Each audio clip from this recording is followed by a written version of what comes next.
ഉണ്ടാവില്ല, ഒരു മൃഗം ഇങ്ങനെ ഡാൻസ് ചെയ്യില്ല. അതെ. ആന്റണി, നന്ദകുമാർ കിഷോറിനോട് ഒരു ചോദ്യം ചോദിക്കാനുള്ളത്, ഈ താളത്തെക്കുറിച്ച് പറഞ്ഞല്ലോ. ചിലപ്പോൾ ചില സമയങ്ങളിലൊക്കെ നന്നായിട്ട് ചുവട് വെച്ച് വരുന്ന പുലികൾക്കിടയിൽ ചില പുലികൾ ഇങ്ങനെ മെല്ലെ ഒന്ന് അങ്ങോട്ട് വീഴാൻ പോകുന്നത് പോലെയോ പതുക്കെയോ ഒക്കെ ആയിട്ട് മാറുന്നത് കാണാറുണ്ട്. പലപ്പോഴും പറഞ്ഞു കേൾക്കാറുള്ളത് അത്തരം പുലികളെ ഫിറ്റ് പുലികൾ, അതായത് ഒരു ശക്തി കിട്ടാൻ വേണ്ടി അത്യാവശ്യം ഒന്ന് മദ്യപിക്കുന്നു, പക്ഷേ നിയന്ത്രണം വിട്ട് കൂടുതൽ മദ്യപിക്കുന്നു, അതിൻ്റെ പേരിൽ ആവേശമൊക്കെ പോയി ഒന്ന് ഉലഞ്ഞൊക്കെ ചെയ്യുന്ന അങ്ങനെ വരയമ്പുലികൾ മറ്റ് പുലികൾ എന്നൊക്കെ പറയുമ്പോൾ അതിനിടയിൽ ഫിറ്റ് പുലികൾ എന്നുള്ള ഒന്നുണ്ടോ എന്ന് ചോദിച്ചു നോക്കൂ. അത് ഈ നമ്മുടെ ഈ പുലികൾക്കിടയിൽ ചില പുലികൾ ഒരു തുള്ളി വരുമ്പോൾ ഒന്ന് സൈഡൊക്കെ ആയി പോകുന്ന ഹിറ്റ് പുലികൾ അല്ലെങ്കിൽ ഒന്ന് കുഴഞ്ഞു പോകുന്ന പുലികളൊക്കെ ഉണ്ടാവുമോ എന്നാ ചോദിക്കുന്നത്. ഹിറ്റ് പുലികൾ കുഴഞ്ഞു വെച്ച് ശാരീരികമായിട്ട് വയ്യണ്ടായിട്ടോ അല്ല, ഈ അതായത് വാസ്തവത്തിൽ ഏതൊരാഘോഷം നമ്മളെടുത്താലും, പ്രത്യേകിച്ച് പുലിക്കളി എടുത്താൽ, പുറത്ത് പെയിൻറ്റും അകത്ത് പൈൻറ്റും സാധാരണ ഉണ്ടാവും. പൈൻറ്റ് ബദൽ അങ്ങനെ അടിച്ചിട്ടുണ്ട്, പക്ഷെ ഒരു പുലിയും അങ്ങനെ കുഴഞ്ഞു വീണതായിട്ട് ഇതുവരെ കേട്ടിട്ടില്ല. അതാണ്. അത് മദ്യപിക്കാത്തതുകൊണ്ടാണോ, എത്ര മദ്യപിച്ചാലും പ്രശ്നമില്ലാത്തതുകൊണ്ടാണോ എന്നുള്ള തർക്കേ പിന്നെയുള്ളൂ. രണ്ടായാലും ഒരു പുലിയും പെർഫോമൻസിൻ്റെ ഇടയിൽ കുഴഞ്ഞു വീണതായിട്ട് ഞാൻ കേട്ടിട്ടില്ല. ഇനിയിപ്പോൾ എൻ്റെ ദൃഷ്ടിപ്പെടാത്തത് എനിക്ക് അറിഞ്ഞുകൂടാ, അങ്ങനെ കണ്ടിട്ടില്ല അതുവരെ. അതെ ബനേഷ്, അതാണ് എനിക്ക് നേരത്തെ പറഞ്ഞ വാക്ക് ക്ലിയർ ആയിരുന്നില്ല. ഏതായാലും ഉത്തരം കിട്ടിയിരുന്നു വിശ്വസിക്കുന്നു. ഏതായാലും പുലികൾ വരികയാണ്, ആളുകൾ ഇങ്ങനെ ഒഴുകി ഒഴുകി വരുന്നുണ്ട്. ആ താളം നമ്മളുടെ അടുത്തേക്ക് വരുന്നുണ്ട്, കേൾക്കാൻ പറ്റുമെന്നാണ് വിചാരിക്കുന്നത്. നമ്മൾ തന്നെ അങ്ങ് തുള്ളിപ്പോകുന്നൊരു താളമല്ലേ? അതെ, വൈബ് എന്ന് പറഞ്ഞതാണല്ലോ ഇത്. ഈ മാസനം മുഴുവൻ എന്താക്കണം, മാസനം മുഴുവൻ തുള്ളിക്കുന്ന ഒരു വൈഭവത്തിലേക്ക് എന്ത് ഈ ജാഥ വരുമ്പോൾ മുദ്രാവാക്യം വിളിക്കാത്തതും പോലും പാർട്ടിക്കാരനല്ലാത്ത പോലും ചിലപ്പോൾ അറിയാണ്ട് വിളിച്ചു പോകും. ആ ആവേശം എവിടേക്ക് സംക്രമിക്കുകയാണ്.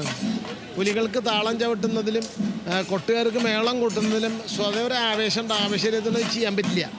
ആ ആവേശം naturally gets transmitted to the audience. അത് സാധാരണ ആരിലേക്ക് വരികയാണ്, ഓഡിയൻസിലേക്ക് വന്നിട്ട് എന്നിട്ട് അവർ നൃത്തം ചെയ്യുക. അത് നമുക്ക് ചിലർ കുട്ടികളെ തോളെടുത്ത് നൃത്തം ചെയ്യുക, അങ്ങനെയുള്ള കാഴ്ചകൾ നമുക്ക് കാണാൻ സാധിക്കും. അത് ഇതിൻ്റെ ഈ വൈബ്രേഷൻ അവരെ ഇൻഫ്ലുവൻസ് ചെയ്യുന്നതിൻ്റെ ഏറ്റവും വലിയ തെളിവാണ്.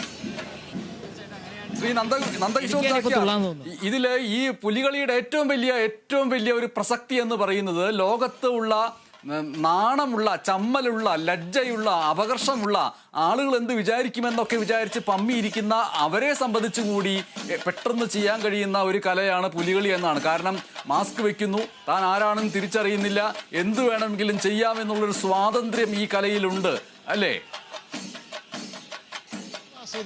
ഇപ്പോൾ ഒരു ചോദ്യം, അതായത് നമുക്കിങ്ങനെ മറ്റ് കലകളെ പോലെ ഒരു ചിട്ടയോ അല്ലെങ്കിൽ എന്തും ചെയ്യാൻ കഴിയുന്ന ഒരു സ്വാതന്ത്ര്യം ഈ പുലികളിക്കുണ്ടെന്നാണ് പറയുന്നത്. എന്തും ചെയ്യാനുള്ള സ്വാതന്ത്ര്യം ഇപ്പം ഇല്ല.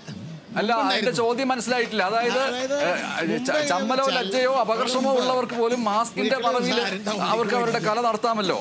ആരും വരില്ല. കാരണം വെച്ചാൽ കള്ളുടിച്ചിട്ട് പുലികൾ രാവിലെ തന്നെ പുലികൾ ഇറങ്ങി ഓരോ കടടം പോയി നൃത്തം ചെയ്യുക, ചായ കൊടുത്തിട്ട് കടന്നല്ലി പൊളിക്കുക, അങ്ങനത്തെ ഒരു കാലമൊക്കെ ഉണ്ടായിരുന്നു. അതൊക്കെ മാറി അതൊരു ചിട്ട വന്നു. അതിലൊരു ആട്ടത്തിൻ്റെ രീതി, കാവടി തുള്ളലും കാവടി ആട്ടമുണ്ട്. കാവടി തുള്ളച്ചെടുത്ത് തുള്ളഞ്ഞാണ്. അങ്ങനെ മറ്റത് ചിന്ത് കൊട്ടുന്നതിനനുസരിച്ച് ആടുകയാണ്. ഇപ്പോൾ പുലിക്കളി ഒരു ആട്ടമാണ്. ആ ആട്ടത്തിന് ചിട്ട വെച്ചു, അതിന് ഡിസിപ്ലിൻ വെച്ചു. അങ്ങനെ വന്നപ്പോൾ അത് തനി ഫോക്കായ പുലിക്കളിക്ക് ഒരു ക്ലാസിക്കൽ ടച്ച് ക്രമേണ വന്നു പറയുന്നില്ല, ക്രമേണ കൊടുത്തുകൊണ്ട് അതിനെ ഒരു ഡിസിപ്ലിൻ്റെ ആക്കുന്നത് എന്തിനാന്ന് ചോദിച്ചാൽ, അല്ലെങ്കിൽ ആളുകൾക്ക് ഇത് ഫ്രീ ആയിട്ട് ആസ്വദിക്കാൻ പറ്റില്ല. പുലികൾക്ക് എന്തും കളിക്കാം. ഫോക്കിൻ്റെ പ്രത്യേകത തന്നെ കർശനമായ എന്തില്ല എന്നുള്ളതാണ്. നിയന്ത്രണങ്ങളില്ല. തെരുവാണല്ലോ അരങ്ങാണ്. തെരുവിൽ കളിക്കുമ്പോൾ ഈ ഒരു താളം തന്നെ കളിക്കുള്ളൂ കാര്യമായിട്ട്. അത് പിന്നെ ആ താളത്തിൽ ഒരു എന്താ പറയുക സൊഫിസ്റ്റിക്കേഷൻസ് ഉണ്ടാക്കി കൊണ്ടുവരാൻ സാധിക്കും. പക്ഷേ അങ്ങനെ എന്തും കളിക്കാൻ സാധിക്കില്ല. പക്ഷെ അതേസമയം അതിന് ഒരു ചിട്ടയുടെ ഫ്രെയിം വർക്ക് അത്ര ശ്ലഥമാണ്, ദൃഢമല്ല. അതാണ്. നേരത്തെ നമ്മൾ ഒരു കാര്യം പറഞ്ഞിരുന്നു, ആന്റണിക്ക് തന്നെ എന്താണ് ഇവിടെ നിന്ന് തുള്ളാൻ തോന്നുന്നുണ്ടെന്ന്. അപ്പോൾ നമ്മൾ നേരത്തെ നമ്മൾ രാവിലെ നമ്മളുടെ ACP ഇതേ ചോദ്യം, ആന്റണി ഇതേ ചോദ്യം ACPയോട് ചോദിച്ചു. ഇതേപോലെ ഉള്ള ഇത് വരുന്ന സമയത്ത്, പുലികൾ വരുന്ന സമയത്ത് നമുക്ക് ഇങ്ങനെ പോലീസുകാർക്ക് ഇതിങ്ങനെ സ്ട്രിക്റ്റ് ആയിട്ട് നിൽക്കുമ്പോൾ തുള്ളാൻ തോന്നുന്നുണ്ടോ എന്നുള്ളത്. അവരതിന് ഉത്തരം പറഞ്ഞതെന്ന് വെച്ച് കഴിഞ്ഞാൽ, ഞങ്ങൾക്കും തോന്നാറുണ്ട്, ഞങ്ങൾ മനസ്സിലാണ് തുള്ളുന്നത് എന്നുള്ളത് മാത്രം എന്നുള്ളതാണ്. അത് വളരെ രസകരമായിട്ട് പുള്ളി അത് പറഞ്ഞു. അതായത് പോലീസുകാരും മനുഷ്യരാണല്ലോ. ഉറപ്പായിട്ടും. പോലീസുകാരും മനുഷ്യരാണ്. പോലീസുകാർക്ക് എന്താ വീട്ടിൽ കാര്യം എന്ന് ചോദിച്ചു സിനിമയിൽ ചോദിച്ചു വെച്ചാലും പോലീസുകാർക്ക് എന്താ പുലിക്കളിയിൽ കാര്യം? പോലീസുകാർ ക്രമസമാധാനം പാലിക്കാൻ വന്ന ആൾക്കാരാണ്. പുലിക്കളി വേണ്ട രീതിയിൽ നടത്തുന്നത് ഉറപ്പുവരുത്താൻ വന്നത്. പക്ഷെ അവർ മനുഷ്യരാണ്. പോലീസുകാരിച്ചിട്ട് വർഗം വേറെ ഇല്ല. മനുഷ്യൻ പുലി കെട്ടിയ മാതിരി മനുഷ്യൻ വേഷം കെട്ടിയതാണ് ആര്? പോലീസ്. പോലീസ് മനുഷ്യൻ തന്നെയാണ്. അപ്പോൾ പോലീസിനെ താളം സ്വാധീനിക്കും, പോലീസിനെ രാഗം സ്വാധീനിക്കും, പോലീസിനെ ഈ വൈബ് മൊത്തം സ്വാധീനിക്കും. പക്ഷേ ഗ്രഹപ്പണിക്ക് അവർ ഇത് നിയന്ത്രിക്കേണ്ട ആളായതുകൊണ്ട് അവർക്ക് അത് സ്വയം നിയന്ത്രിക്കുകയും മനസ്സിൽ തുള്ളുകയും വേണ്ടി വരും. അല്ല, അതേപോലെ തന്നെ ഈ പോലീസിന്റെ ഈ ഒരു ക്രമസമാധാന പാലനത്തെ കുറിച്ച് നമ്മൾ എടുത്തു പറയേണ്ടതുണ്ട്. അവർ അഹോരാത്രം ഇതിനുവേണ്ടി പണിയെടുക്കുന്നത് എന്താ പറയുക, പൊതുജന മാസ് ഇൻവോൾവ് ചെയ്തിട്ടുള്ള ഏത് പ്രവൃത്തിയും അത് സക്സസ് ആവുണ്ടെങ്കിൽ അതിൻ്റെ പിന്നിൽ പോലീസിൻ്റെ ക്രിയാത്മകവും സർഗാത്മകവുമായ അധ്വാനമുണ്ട്, ഒരു സംശയമില്ല. അതായത് ജനങ്ങൾ ഇത്രയും വലിയ നേരത്തെ പറഞ്ഞ പോലെ ഇത്രയും വലിയ ജനങ്ങൾ വരുന്നൊരു സ്ഥലമാണ്. അത്രയും അധികം ആളുകൾക്ക് ഈ റോഡ് നിറച്ചും ആളുകളാണ്. ഈ പ്ലോട്ട് വരുമ്പോൾ മാത്രമാണ് അവരെ മാറ്റുകയും അതേപോലെ അവർക്ക് തിരിച്ചിറങ്ങാനുള്ള സൗകര്യവും അവർക്ക് ഡാൻസ് കളിക്കാനുള്ള സൗകര്യവും അവർക്ക് കാണാനുള്ള സൗകര്യവും പോലീസ് ഒരുക്കുന്നുണ്ട്. എന്നാൽ ഈ പ്രൊസഷൻ കൃത്യമായി കടന്നു പോകണം, പുലികൾ കൃത്യമായിട്ട് കടന്നു പോകാനുള്ള വഴി ഒരുക്കുന്നുണ്ട്. അതേപോലെ തന്നെ വാഹനങ്ങളെ നിയന്ത്രിക്കുന്നുണ്ട്, ഇവർക്ക് പോകാനുള്ള സാഹചര്യം ഒരുക്കുന്നുണ്ട്. എന്നാൽ ജനങ്ങളും അതേപോലെ സഹകരിക്കുന്നുണ്ട്. നമ്മൾ നേരത്തെ കണ്ടത്, നമ്മളെന്താ പറയുക, ഇവിടെ വന്നിട്ട് ഏകദേശം 1 മണിക്കൂർ 1.5 മണിക്കൂറായി. ആ 1 മണിക്കൂറിന് മുമ്പ് ഇവിടെ ആരും ഉണ്ടായിരുന്നില്ല, ഒരു മനുഷ്യനില്ല. ഒരു 20 മിനിറ്റ് കൊണ്ട് ആളുകൾ വന്ന് നിറയുകയായിരുന്നു. അതാണ് ഈ തൃശ്ശൂരിൻ്റെ അത് പൂരത്തിനാണെങ്കിലും പുലികളിക്കാണെങ്കിലും നമ്മൾ കഴിഞ്ഞ പ്രാവശ്യം പുലികളിക്ക് കണ്ടാണ്, കഴിഞ്ഞ പ്രാവശ്യം പൂരത്തിന് കണ്ടാണ്, ലാസ്റ്റ് പൂരത്തിനെ കണ്ടാണ് ആളുകൾ വന്ന് നിറയണത് എന്ന് പറഞ്ഞു കഴിഞ്ഞാൽ അത് തൃശ്ശൂരിൻ്റെ മാത്രം ഒരു രസമാണ്. വേറെ ഏത് ഉത്സവമാണെങ്കിലും അത് ആളുകൾ വരാൻ സമയം ഒരുപാട് എടുക്കും. പക്ഷേ ഈ ഒരു പുലികളി പൂരം ഇതിനൊക്കെ നമ്മളെ സംബന്ധിച്ചിടത്തോളം നമ്മൾ കാണുന്നതാണ്. അത് നിമിഷ നേരം കൊണ്ട് ഈ തേക്കിൻകാട് മൈതാനം നിറയുകയും ഇതൊക്കെ എങ്ങോട്ടാ പോയത് എന്നുള്ളത് ചോദിക്കത്തക്ക രീതിയിൽ ഒഴിവായി. അപ്പോൾ ഇങ്ങനെയൊരു അനുഭവം ഉണ്ടായിട്ടില്ലേ? അതിനെക്കുറിച്ച് അതായത് തൃശ്ശൂർ പൂരത്തിൻ്റെ തെക്കോട്ടിറക്കാം, ഈ നേരത്താണ് കുടമാറ്റം. അപ്പോൾ പൂഴി വാരിയുടെ താഴത്തെ ജനാണ്. ഒരു 7:45 7:30 രാത്രി ആകുമ്പോൾ ഇത് കഴിയുമ്പോൾ 15 മിനിറ്റ് കൊണ്ട് ഈ ആൾക്കാരൊക്കെ പിരിഞ്ഞു പോകും. എങ്ങനെ പോകുന്നു എനിക്കറിഞ്ഞൂടാ. ഞാൻ 6 നൂറ്റാണ്ടായി പൂരം കാണുന്നത്. പുലിക്കളിക്ക് ഇപ്പോൾ ടൗൺ മുഴുവൻ ബ്ലോക്കാണ്. ഇത് കഴിയുന്നതോടുകൂടി 5-10-15 മിനിറ്റ് ആൾക്കാരൊക്കെ പിരിഞ്ഞു പോകും. അപ്പോൾ ആളുകൾ ഒരു തരം ഇവിടെ നിൽക്കാൻ പറ്റാണ്ടായി, ആളുകളുടെ തള്ളിച്ചോണ്ട് നീങ്ങേണ്ടി വരികയാണ്. ആളുകൾ തള്ളുകയാണ്. നമ്മളുടെ അടുത്തുകൂടി ഇതാ